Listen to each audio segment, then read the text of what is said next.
Kantor Perwakilan Bank Indonesia Provinsi Papua kembali menggelar Festival Kopi Papua yang berlangsung selama 5 hari yang dimulai pada Selasa 23 hingga 27 Agustus 2022 di area Gedung Olahraga Cendrawasih Kota Jayapura, Papua.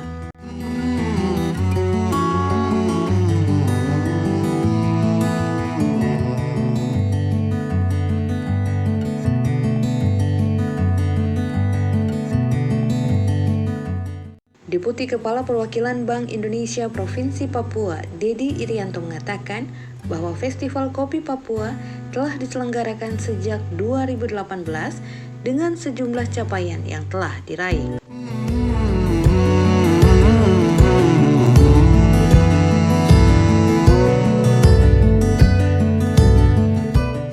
Pada gelaran tahun 2021, telah berhasil dilakukan bisnis matching bagi 162 usaha mikro, kecil, dan menengah dengan nilai pembiayaan mencapai 53,7 miliar rupiah, serta sejumlah pengunjung yang mencapai lebih 21.000 orang.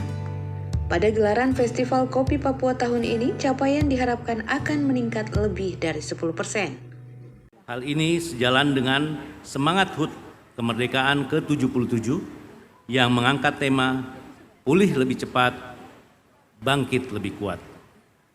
Oleh karena itu, Bank Indonesia turut berupaya untuk mendorong terciptanya sumber ekonomi baru di Provinsi Papua. Ada 3 sektor yang dapat kita dorong, diantaranya adalah pertanian, termasuk perikanan dan pariwisata. Berangkat dari semangat tersebut, Kantor Perwakilan Bank Indonesia Provinsi Papua telah menyelenggarakan Festival Kopi Papua sejak tahun 2018. Berkaca pada gelaran Festival Kopi Papua sebelumnya di tahun 2021, kegiatan tersebut berhasil mencatat berbagai pencapaian.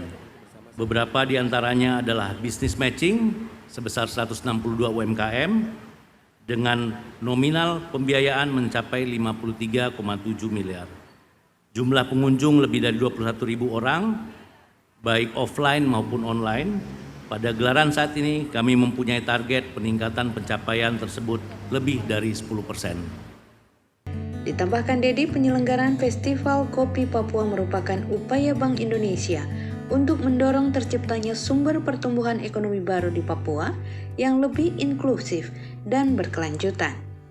Sementara itu, dalam sambutannya, Gubernur Papua yang diwakili oleh Sekretaris Daerah Provinsi Papua, Ridwan Rumasukun, mengapresiasi pelaksanaan kegiatan Festival Kopi Papua dan Gebiar Kemerdekaan Republik Indonesia yang sejalan dengan visi pembangunan Provinsi Papua. Apresiasi kami sampaikan kepada Kementerian Komunikasi dan Informatika serta Kantor Perwakilan Bank Indonesia Provinsi Papua yang telah menyelenggarakan kegiatan yang memeriahkan perayaan kemerdekaan sekaligus gerakan Bangga Buatan Indonesia. Sebagaimana kita ketahui bersama, memiliki potensi besar untuk tumbuh dan berkembang sebagai wilayah terkemuka di Indonesia dan bahkan dunia. Potensi kekayaan sumber daya alam sudah tidak terbantahkan lagi, dari mulai hasil pertanian, kelautan, kehutanan, hingga pertambangan yang ditunjang dengan letak geografis sebagai provinsi paling timur di Indonesia. Melalui pengembangan komoditas kopi yang merupakan produk unggulan dari wilayah Lapago dan Mipago, pemerintah meyakini masyarakat secara luas pada wilayah domestik dan internasional dapat semakin mengenal dan menggemari produk kopi asli Papua. Gubernur berharap kerjasama antara pemerintah daerah dan Bank Indonesia dapat terus berlanjut. Selain itu juga sinergi dalam mewujudkan pemulihan ekonomi yang sejalan dengan visi Papua bangkit, mandiri, dan sejahtera yang berkeadilan juga dapat semakin diperkuat. Dari Kota Jayapura, Papua, tim Potret.co memberitakan.